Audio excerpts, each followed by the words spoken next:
Здравейте, казвам се Анатолий Стайков от телевизия BBC. Простете вълнението, минал съм вас голям почитател, както виждате, имате много такива в България.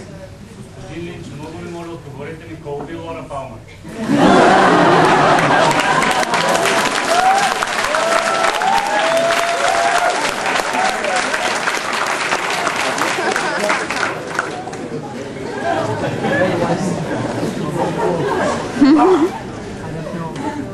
I thought that was already decided.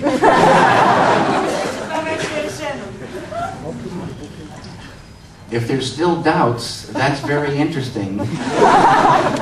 And that means we all have room to dream. Ако все още има някакви съмнения, това е много интересно и означава, че за всички нас има възможност още да мечтаем. And it's a great world to dream in. Светът е прекрасен, за да се мечтаем.